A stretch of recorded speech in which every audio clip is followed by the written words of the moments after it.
Hello. आज की कहानी सिग्नल मैन, इसे चार्ल्स डिकेंस ने लिखा है। अंग्रेजी के सर्वाधिक लोकप्रिय कथाकार चार्ल्स डिकेंस का जन्म पोर्ट्समाउथ के एक निम्न मध्यम वर्गीय परिवार में सन 1812 में हुआ था। बचपन में ही इनका परिवार लंदन आ बसा था। 1836 में पहली कृति स्केचेस ऑफ बोझ प्रकाशित हुई। इसके बाद पिकविक पेपर्स, ऑलिवर ट्विस्ट, निकोलस निकलबी आदि पुस्तकों से वे लोकप्रियता की सीढ़ियां चढ़ते गए। ए टेल ऑफ टू सिटीज उनका सर्वाधिक चर्चित उपन्यास था। अपने यथार्थवादी चित्रण, सामाजिक समस्याओं के प्रति गहरी अंतर्दृष्टि, जीवन चरित्रों के चित्रांकन की विलक्षणता के कारण वे 19वीं सदी के एक महान रचनाकार माने जाते हैं। इनका निधन सन 1870 में हुआ। Signal man. हेलो, वहां नीचे। जब उसने पुकारे जाने की आवाज सुनी, वह अपनी छोटी सी कोठरी के बाहर खड़ा था। उसके हाथ में झंडी थी। जहां वह खड़ा था वहां से बिना किसी शंका के यह समझना बेहद आसान था कि आवाज कहां से आई है। पर फिर भी ऊपर देखने की बजाय, जहां ठीक उसके सिर के ऊपर एक नोकदार चट्टान पर मैं खड़ा था, वह घूमा और नीचे रेलवे लाइन की तरफ देखने लगा।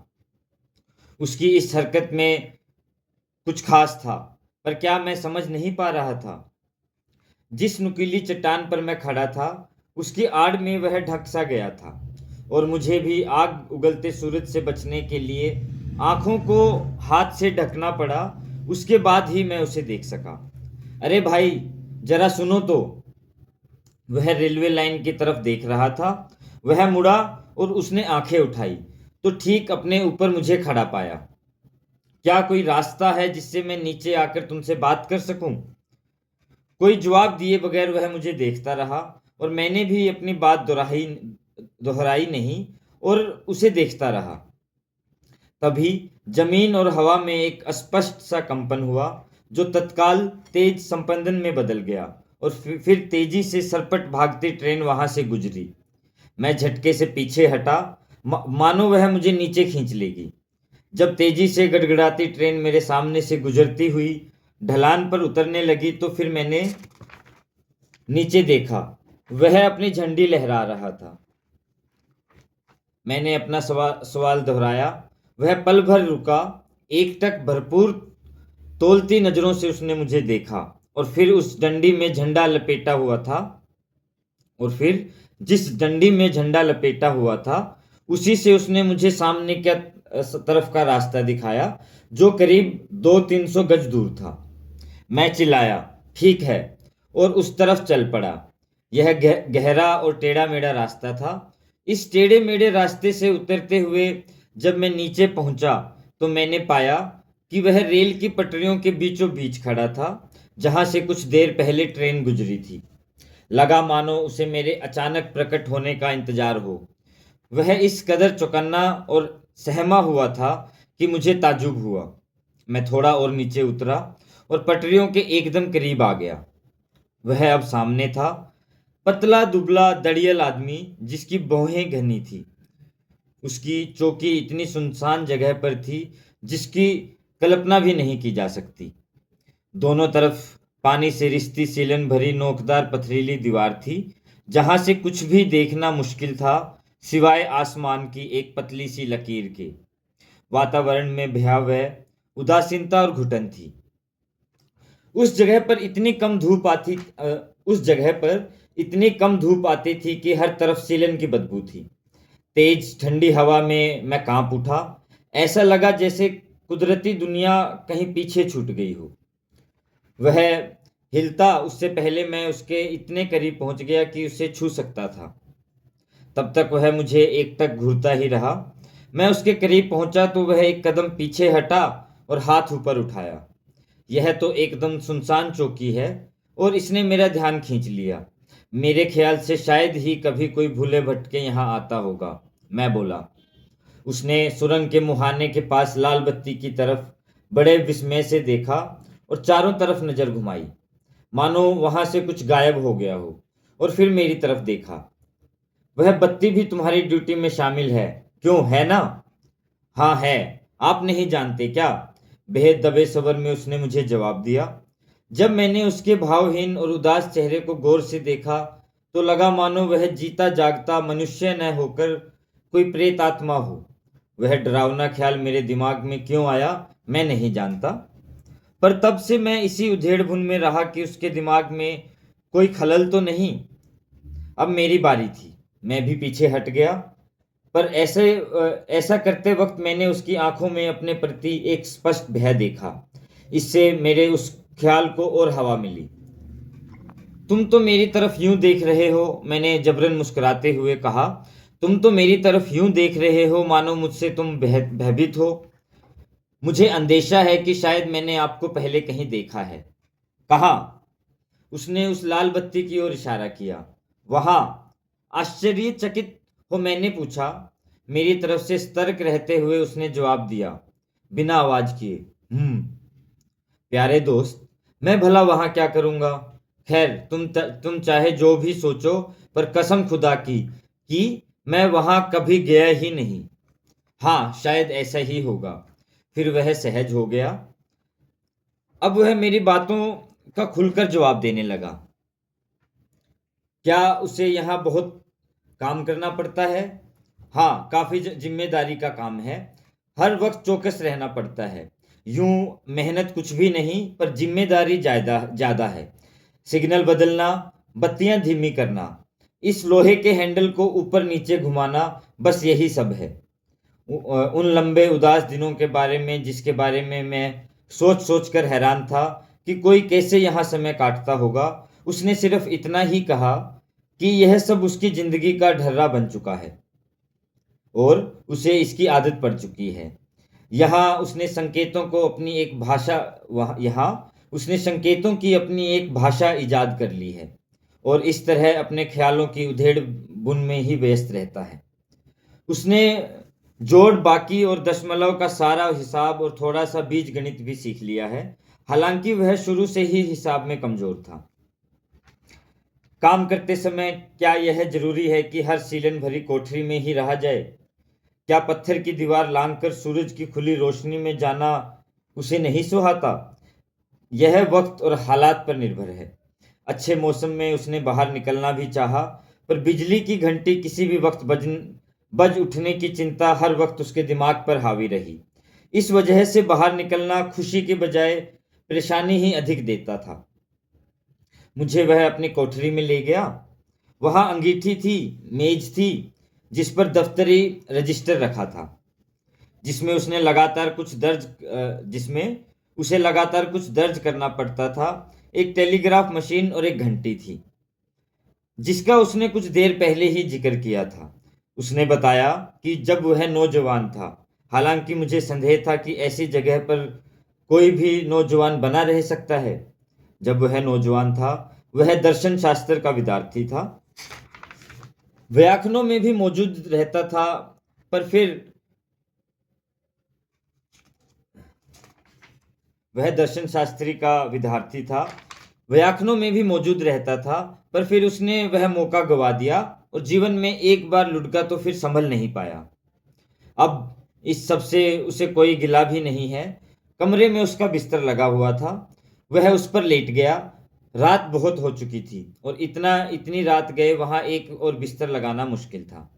धीमे धीमे स्वर में उसने जो कुछ भी बताया, कुल मिलाकर उसका यही सार था। वह बीच बीच में मुझे सर कहकर बुलाता, खासकर तब जब वह अपनी जवानी के दिनों की बात करता, मानो वह यह साबित करना चाह रहा हो कि मैं जो कुछ उसे समझ रहा हूं उस लिहाज से वह कुछ भी नहीं है। जब हम बातें कर रहे थे, बीच बीच में कई बार घंटी बजी और उसे संदेश पढ़कर जवाब भेजने पड़े। एक बार जब वहां से ट्रेन गुजरी तो वह बाहर गया। उसने झंडी दिखाई और ट्रेन के ड्राइवर से कुछ चिल्लाकर कहा भी। मैंने पाया कि काम निपटाते वक्त वह बेहद सतर्क और मुस्तैद रहता। जब तक काम निपट ना जाता वह एकदम एकदम खामोश रहता। देखा जाए तो इस नौकरी के लिए वह एकदम भरोसेमंद आदमी था। पर हालात कुछ ऐसे बने कि जब वह मुझसे बात कर रहा था तो बेवजह घंटी की तरफ देखने लगता, जब वह बज भी नहीं रही होती। एक बार तो उसने कोठरी का दरवाजा भी खोला, जिससे सीलन की बदबू रोकने के लिए बंद कर रखा था। जब वह बाहर जाकर सुरंग के मुहाने पर लगी लाल बत्ती की तरफ देखने लगा, दोनों ही मौकों पर जब वह लौटकर अंगीठी के निकट आया तो उसके चेहरे पर वही अजीब सा भाव था जिसे मैंने पहले भी देखा था और जिसे समझ पाना मुश्किल था। जाने के लिए जब मैं उठा तो मैंने उससे कहा, तुम्हें देखकर मुझे लगा है कि आज मैं एक ऐसे शख्स से मिला हूं जो अपनी दुनिया में खुश और संतुष्ट है। मैं मानता हूं यह मैंने महज उसका हौसला बढ़ाने के लिए कहा था।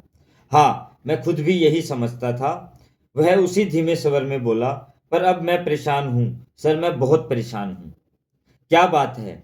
तुम्हें क्या परेशानी है? उसे बताना मुश्किल है सर, बहुत मुश्किल। अगर आप फिर भी कभी आएं तो मैं बताने की कोशिश करूंगा। मैं जरूर तुमसे दोबारा मिलना चाहूंगा। बताओ हम कब मिल सकते हैं?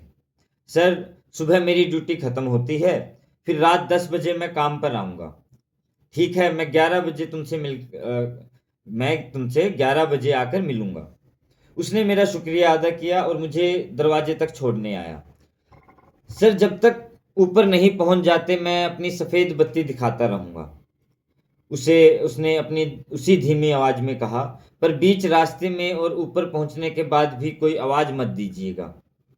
उसका हाव भाव कुछ ऐसा था कि मुझे वह जगह और भी रहस्यमय लगने लगी और मेरे जिस्म में कंपन सी दौड़ गई। बहरहाल मैंने इतना ही कहा, ठीक है। और कल जब आप नीचे आए तब भी कोई आवाज न दीजिएगा। जाने से पहले मैं आपसे एक सवाल पूछना चाहता हूँ। आखिर आपने आज इस तरह क्यों पुकारा था, हेलो वहां नीचे? मुझे याद नहीं मैं क्या बोला था। हाँ, शायद कुछ ऐसा ही पुकारा था। शायद नहीं सर, यकीनन यही शब्द आपने कहे थे। मैं अच्छी तरह जानता हूँ। हाँ ठीक है, यही शब्द कहे होंगे। मैंने कहा होगा क्योंकि मैंने तुम्हें नीचे खड़े देखा था। क्या और कोई वजह नहीं थी? और क्या वजह हो सकती है?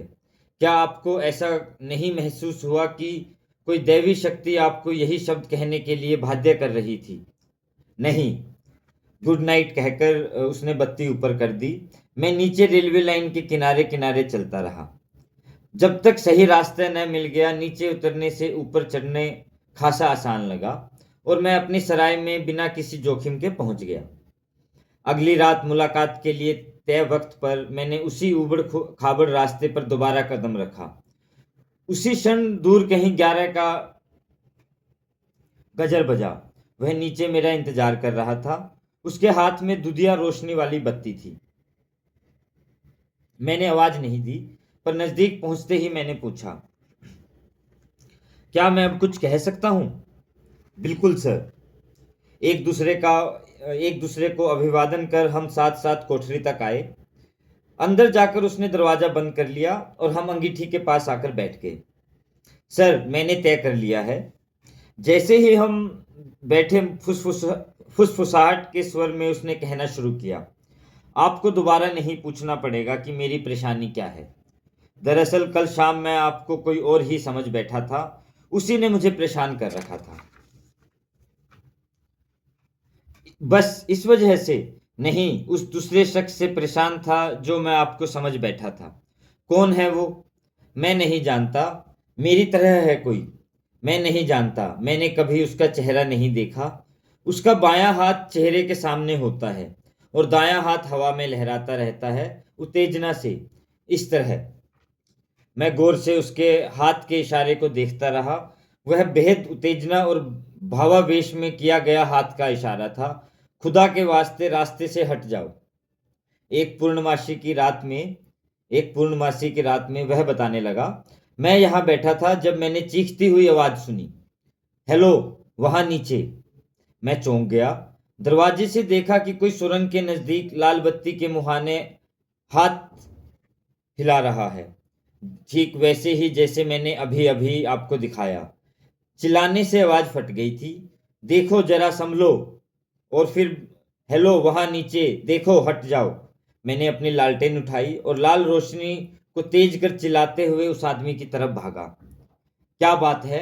क्या हो गया? वह आकृति सुरंग के गुप्त अंधेरे में खड़ी थी। जब मैं उसके करीब पहुंचा तो देखा उसकी कमीज की आस्तीन उसके चेहरे पर लहरा रही थी। मैं सीधे उसके निकट गया और हाथ बढ़ाकर उसकी कमीज पकड़ना ही चाहता था कि वह छाया ओझल हो गई। कहाँ? सुरंग में? मैंने पूछा। पता नहीं, मैं सुरंग के भीतर 500 गज तक भागते हुए गया। मैंने लैंप की रोशनी को ऊपर उठाकर देखा। दूर कुछ धुंधली आकृतियां दिखाई दे रही थी। मैं लौटकर तेजी से बाहर की तरफ भागा और अपनी लाल रोशनी में चारों तरफ देखने लगा। फिर लोहे की सीढ़ियों से ऊपर बनी गैलरी में भी खड़े होकर देखा। मैं नीचे उतरा और भागकर यहाँ आ गया। मैंने दोनों तरफ तार देकर पूछा, कुछ गड़बड़ है क्या? दोनों तरफ से आवाज आई, ठीक है। उसने भीतर उठ रही कंपकंपी पर काबू पाते हुए मैंने उससे समझाया कि उस आकृति को देखना आंखों का धोखा भी तो हो सकता है। ऐसे कई किस्से सुनने में आए हैं जहां आंखों को किसी नस की बीमारी की वजह से रोगी को किसी चीज का भ्रम हो जाता है, और वह उन लोगों को इस कई प्रयोगों से साबित भी किया जा सकता है और इसे उन लोगों पर कई प्रयोगों से साबित भी किया गया है। जहां तक उस काल्पनिक पुकार का सवाल है, तो पल भर जरा ध्यान से इस सुनसान वादी में हवा को सुनो, तो टेलीफोन के तारों से टकराकर एक अजीब तरह की आवाज पैदा कर रही है। कुछ पल बाद जब हम दोबारा बैठे तो वह बोला कि सालों तक तमाम सर्द रातें उसने यहाँ अकेले बिताई हैं। क्या वह हवा और तारों की आवाज को नहीं पहचानता? फिर उसने मुझे टोका कि अभी उसकी बात पूरी नहीं हुई है। मैंने माफी मांगी। वह हल्के से मेरी बाह छूते हुए बोलने लगा। उस घटना के 6 घंटे के भीतर इस लाइन पर एक अजीबोगरीब दुर्घटना घटी और 10 घंटे बाद मृतकों और घायलों को उस सुरंग में से ठीक उसी जगह पर लाया गया जहां वह आकृति दिखाई दी थी। विस्मय भरी सिहरन मेरे बदन में फैल गई, पर मैंने उस पर काबू पाने की कोशिश करते हुए कहा, इसमें कोई शक नहीं कि यह एक अजीब इत्तेफाक है। यह कह मैंने उसे तसल्ली देनी चाहिए, पर बहस की कोई गुंजाइश ही नहीं थी, क्योंकि ऐसे इत्तेफाकों का बार बार घटना असंभव था और ऐसे किसी भी मुद्दे पर बात करते समय इस बात का ध्यान रखना बहुत जरूरी था। फिर भी मैं बोला, हालांकि मैं जानता था यह उसे नागवार गुजरेगा कि कोई भी समझदार आदमी जीवन के सामान्य मसलों पर गौर करते समय इस तरह के इत्तेफाकों पर ध्यान नहीं देता। उसने फिर गुजारिश की कि उसकी बात अभी भी पूरी नहीं हुई है। बीच में टोकने के लिए मैंने फिर से माफी मांगी। यह साल भर पहले की बात है। उसने फिर से मेरे कंधे पर हाथ रख लिया और बताने लगा, 6 या 7 महीने गुजर चुके थे और मैं उस सदमे से उबर चुका था। तब एक सुबह जब दिन निकला ही था, मैं इस दरवाजे पर खड़ा लाल बत्ती को देख रहा था। मैंने दोबारा उस काली छाया को देखा। वह एकटक मेरी ओर देख रही थी। वह रुक गया और एकटक मुझे घूरने लगा। क्या उसने तुम्हें पुकारा था? नहीं, वह खामोश था। उसने अपना हाथ हिलाया था? नहीं, हाथों से उसने अपना चेहरा ढांप रखा था और वह बिजली के खंभे पर झुकी हुई थी, यूं। फिर एक बार फिर मैंने उसके इशारे को गौर से देखा। यह बिल्कुल किसी के विलाप प्रकट करने की मुद्रा थी। मैंने ऐसी मुद्रा कब्रों पर अंकित तस्वीरों में देखी है। क्या तुम उसके निकट गए? मैं अंदर जाकर बैठ गया। पहले तो इसलिए कि मैं इस पर सोचना चाहता था, दूसरे उसे देखकर मेरे होश उड़ गए। मैं दोबारा जब दरवाजे पर गया तो दिन चढ़ आया था और वह छाया वहां नहीं थी, पर उसके बाद कुछ नहीं घटा। उसने अपनी उंगलियों से मेरी बाह को 3 बार छुआ। एक बार वह एक डरावने ढंग से सिर हिलाता। उसी दिन जब सुरंग में से गाड़ी आई तो मैंने पाया कि डिब्बे को मेरी तरफ खुलने वाली एक खिड़की के भीतर कोई हाथ और सिर जैसा कुछ दिख रहा था और कुछ हिल रहा था। मैंने तुरंत ड्राइवर को संकेत दिया, रुको। उसने ब्रेक लगाए, पर फिर भी ट्रेन 150 गज दूर रेंगती चली गई। मैं उसके पीछे भागा और करीब पहुंचा तो मैंने भयावह चीखें और रुदन सुना। एक खूबसूरत जवान औरत की डिब्बे में मौके पर ही मौत हो गई थी। बाद में उसे यहाँ लाया गया और यही हम दोनों के बीच की इस जगह पर लिटाया गया। अनजाने में ही मैंने अपनी कुर्सी पीछे खिसका ली। बिल्कुल सर, ऐसा ही हुआ, बिल्कुल सच। जो घटा मैं वही बयान कर रहा हूं। मुझे कुछ नहीं सूझा कि मैं क्या कहूं। मेरा हल्क सूख रहा था। तारों पर से गुजरती हवा भी मानो इस कहानी को सुन चित्कार करती हुई वहां से निकलती जान पड़ती थी। उसने दोबारा कहना शुरू किया, सर अब आप ही बताएं और सोचें कि मेरा दिमाग कितना परेशान है। वह छाया हफ्ता भर पहले फिर आई थी। तब से वह बार बार आ रही है। क्या बत्ती के पास? हाँ, उस खतरे वाली बत्ती के पास। क्या वह क्या करती दिखाई देती है? वह लगातार बेहद उत्तेजना और भावावेश में वही इशारा करती है, खुदा के वास्ते रास्ते से हट जाओ। वह कहता चला गया वह कहता चला गया। मेरा चैन और आराम छिन चुका है। वह छाया हर पल मुझे पुकारती है, बेहद वेदना में तड़पते हुए चिल्लाती है, वहां नीचे देखो, जरा संभलो। वह लगातार हाथ हिलाकर इशारा करती है। वह घंटी बजा देती है। मैंने इस बात पर उसे पकड़ लिया। क्या उसने कल शाम तुम्हारी घंटी बजाई थी जब मैं यहां था और तुम दरवाजे तक गए थे? हाँ, 2 बार। देखो, मैंने कहा, देखो, तुम्हारी कल्पना कदर तुम्हें भ्रमित कर रही है। यह मेरी आंखें घंटी घंटी की तरफ ही थी और कान भी घंटी की तरफ ही लगे हुए थे। और यदि मैं एक जिंदा इंसान हूं तो पूरे यकीन के साथ कह सकता हूं कि इस दौरान घंटी कतई नहीं बजी थी, सिवाय उन क्षणों में जब तुम स्टेशन को रूटीन किस्म के संदेश भेजते रहे थे। उसने अपना सिर हिलाया। इस बारे में मैंने आज तक कभी कोई गलती नहीं की, सर। मैं कभी छाया की घंटी को स्टेशन से भेजी घंटी समझ ही नहीं सकता, क्योंकि छाया की घंटी में एक अजीब सी कंपन होती है। और इसमें कोई ताज्जुब भी नहीं अगर आपने उसे नहीं सुना हो, पर मैंने उसे सुना था। और क्या जब तुमने बाहर झांका तो वह छाया दिखाई दी थी? हाँ, वह थी। 2 बार? उसने पूरे विश्वास से कहा। हाँ, 2 बार। क्या तुम अभी मेरे साथ बाहर आओगे और हम उसे देखें? उसने अपना निचला होठ ऐसे काटा मानो बाहर आने की उसकी इच्छा न हो, पर फिर भी वह उठा। मैंने दरवाजा खोला और सीढ़ी पर खड़ा रहा, जबकि वह दहलीज पर खड़ा था। बाहर खतरे की बत्ती जल रही थी। सुरंग का भयावह मुहाना खुला था। पत्थरों की दीवार थी। आसमान पर तारे चमक रहे थे। क्या वह तुम्हें दिख रही है?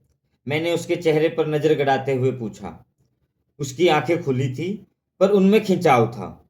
खुद मेरी आंखों में खिंचाव आ गया था, क्योंकि मैं भी नजरें गड़ाकर उसी नजर को देख रहा था क्योंकि मैं भी नजरें गड़ाकर उसी जगह को देख रहा था। नहीं, वह नहीं है, वह बोला। देख लिया, मैंने कहा। हम फिर भीतर आ गए, दरवाजा बंद कर अपनी अपनी कुर्सियों पर बैठ गए। मैं इस मौके का पूरा फायदा उठाना चाहता था, पर उसने फिर ऐसी बात शुरू कर दी कि मुझे लगा हम दोनों के बीच कोई तर्क संगत बात होनी मुमकिन ही नहीं है। उसकी बात सुनकर मुझे अपनी हालात काफी कमजोर जान पड़ी। सर, अब तक आप बखूबी समझ गए होंगे, उसने कहना शुरू किया, क्या चीज मुझे इस कदर परेशान कर रही है, यही कि उस छाया का क्या मतलब है। मैं कुछ नहीं समझ पा रहा हूं, मैंने कहा। यह चेतावनी किस बारे में है? आग की ओर देखते हुए उसने कहा, खतरा कहाँ है? किस तरह का खतरा है? खतरा पटरियों पर मंडरा रहा है। जरूर कुछ होने वाला है। 2 बार जो पहले घट चुका है, तीसरी बार उस पर संदेह नहीं किया जा सकता। यह बहुत यातनादायी है। मैं भला क्या कर सकता हूं? उसने अपना रुमाल निकाला और माथे पर से पसीने की बूंदें पोंछी। यदि मैं दोनों तरफ खतरे का तार भेजता हूं तो मेरे पास इसकी कोई वजह नहीं है। अपनी हथेलियों का पसीना पोंछते हुए वह बोलता रहा, इससे मेरी परेशानी बढ़ जाएगी और कोई फायदा नहीं होगा। वे लोग सोचेंगे मैं पागल हूं। यह कुछ इस तरह होगा। संदेश, खतरा, सावधान रहें। जवाब, क्या खतरा? कहाँ? संदेश, पता नहीं, पर खुदा के वास्ते सावधान रहें। वे लोग मुझे बर्खास्त कर देंगे और करेंगे भी क्या?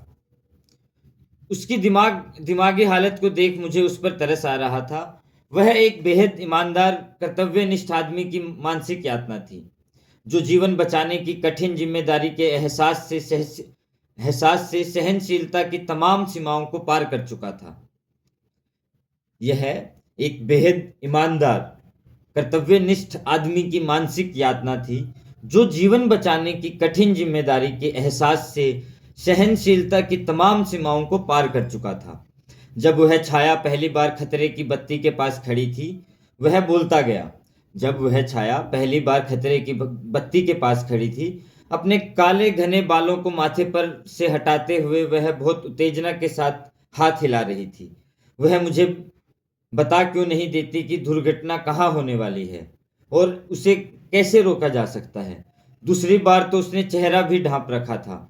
उसकी बजाय क्यों नहीं मुझे बताया कि वह मरने वाली है, उसे घर पर ही रोक लिया जाए। यदि वह दोनों बार केवल मुझे आगाह करने आई थी कि ये चेतावनियां सच है, तो शायद अब तीसरी के लिए मुझे तैयार कर रही है। मुझे वह सीधे सीधे सावधान क्यों नहीं कर देती।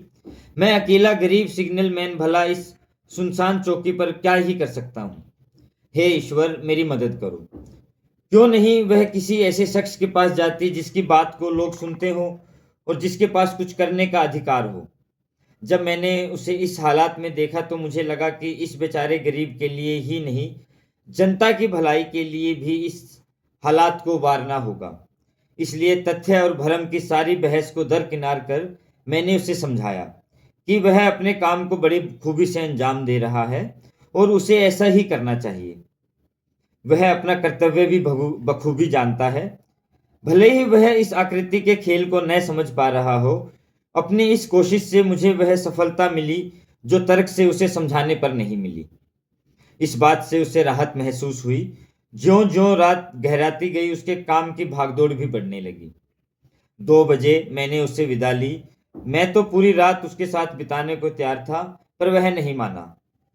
रास्ते से नीचे उतरते हुए मैंने 2 बार उस लाल बत्ती को मुड़कर देखा। मैं उन दो हादसों और मृत लड़की के बारे में सोचता रहा। मुझे कुछ भी अच्छा नहीं लगा, पर सबसे ज्यादा फिक्र मुझे इस बात की थी कि इस रहस्यमयी वारदात को सुनने के बाद अब मुझे क्या करना चाहिए। इसमें कोई शक नहीं था कि वह एक बेहद समझदार, मेहनती और निष्ठावान कर्मचारी था, पर इस मानसिक हालात में वह कब तक अपने को ठीक ठाक रख सकेगा। हालांकि वह मामूली नौकरी थी, पर फिर भी काफी जिम्मेदारी से भरी हुई थी। मुझे बार बार ऐसा महसूस हो रहा था कि उसने मुझे जो कुछ बताया है, यदि वह सब मैं उसके अफसरों को जाकर बता देता हूं तो वह विश्वासघात होगा। इससे पहले उसी के साथ सीधे सीधे बात कर बीच का कोई रास्ता निकालना होगा। आखिरकार मैंने तय किया कि आसपास के किसी चिकित्सक के पास उसे ले जाकर उसकी राय लेना ठीक होगा। तब तक मैं उसका राज अपने तक ही रखूंगा। उसने मुझे बताया था कि उसकी ड्यूटी का समय बदलेगा और सूर्योदय के 1-2 घंटे बाद उसकी छुट्टी हो जाया करेगी। मैंने उस समय उससे मिलना तय कर लिया था। अगले दिन शाम बड़ी खुशगवार थी। मैं उसका लुत्फ उठाने के लिए जल्दी ही निकल पड़ा। सूरज अभी डूबा नहीं था। मैंने सोचा घंटे भर तक सैर करूंगा, आधा घंटा जाने के लिए, आधा घंटा लौटने के लिए। तब तक उससे मिलने का वक्त भी हो जाएगा। सैर शुरू करने से पहले अनायास ही मैंने पहाड़ी के किनारे से नीचे झांका, जहां से मैंने पहली बार उसे देखा था। मैं बयान नहीं कर सकता, मैं इस कदर रोमांचित हो उठा जब मैंने सुरंग के मुंह पर एक आदमी को वैसा ही इशारा करते देखा। उसकी कमीज की आस्तीन उसकी आंखों पर आ रही थी। वह उत्तेजना में अपना दायां हाथ हिला रहा था, पर दूसरे ही पल एक अनाम सा आतंक मुझ पर हावी हो गया, क्योंकि पल भर बाद ही मैंने देखा कि वह सचमुच एक आदमी की आकृति थी। वह आदमी कुछ दूर खड़ी एक भीड़ को यह सब अभिनय करके दिखा रहा था। खतरे की बत्ती अभी तक नहीं जलाई गई थी, पर खंबे के नीचे कड़ी और तिरपाल की सहायता से एक मचान बनाई गई थी, जो मैंने पहले कभी नहीं देखी थी। वह बमुश्किल एक बिस्तर जितनी थी। मुझे तुरंत अंदेशा हुआ, जरूर कोई हादसा हुआ है। मैं तंग गली से उतरकर तेजी से नीचे आया। क्या बात है? मैंने लोगों से पूछा। सर, आज सुबह सिग्नल मैन मारा गया। उस कोठरी में मैं रहता था, वह तो नहीं? उस कोठरी में रहता था, वह तो नहीं? हाँ, वही सर। क्या वही जिसे मैं जानता हूँ? सर, अगर आप उसे जानते हैं तो देखकर पहचान लेंगे, उस व्यक्ति ने कहा और तिरपाल का कोना उठा दिया। ओह, यह सब कैसे हो गया? मैंने पूछा। सर, वह इंजन से कट गया। इंग्लैंड में कोई और इस काम को उससे बेहतर नहीं कर सकता था, पर पता नहीं क्यों क्यों वह बाहर से आती हुई रेल के बारे में सावधान नहीं था। यह हादसा दिन की रोशनी में हुआ। उसने बत्ती जला रखी थी और हाथ में लालटेन थी। इंजन जब सुरंग से बाहर निकला, उसकी पीठ उसी तरफ थी और वह कुचला गया। अभी उस गाड़ी का ड्राइवर हाथ के इशारे से सबको दिखा रहा था। टॉम, इन सबको भी दिखाओ। वह आदमी जिसने काले कपड़े पहन रखे थे एक बार फिर सुरंग के भीतर तक गया और बताने लगा। सुरंग में मोड़ पर ही मैंने उसे देखा। गाड़ी की गति को कम करने का समय ही नहीं था और मैं जानता था वह काफी एहतियात बरतने वाला कर्मचारी है। पर जब मैंने देखा कि वह इंजन की सीटी पर ध्यान ही नहीं दे रहा है, तो मैंने सीटी बंद कर दी और अपनी पूरी शक्ति से चिल्लाने लगा। तुमने क्या कहा? मैंने कहा, वहां नीचे देखो जरा, संभलो, खुदा के वास्ते रास्ते से हट जाओ। मैं सन्न रह गया। ओ सर, यह बहुत भयानक था। मैं लगातार बिना रुके चिल्ला चिल्लाकर इशारा करता रहा। मैंने अपना यह हाथ आंखों पर रख लिया ताकि मैं कुछ देख न सकूं, और आखिर तक मैं अपना हाथ हिलाता रहा, पर कोई फायदा न हुआ।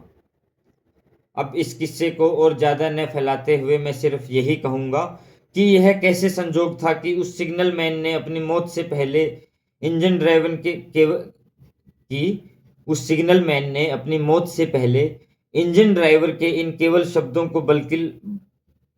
शब्दों को ही नहीं बल्कि उसके इशारे तक को मेरे सामने दोहराया था। यह मौत का कैसा पूर्वाभास था। Thank you so much.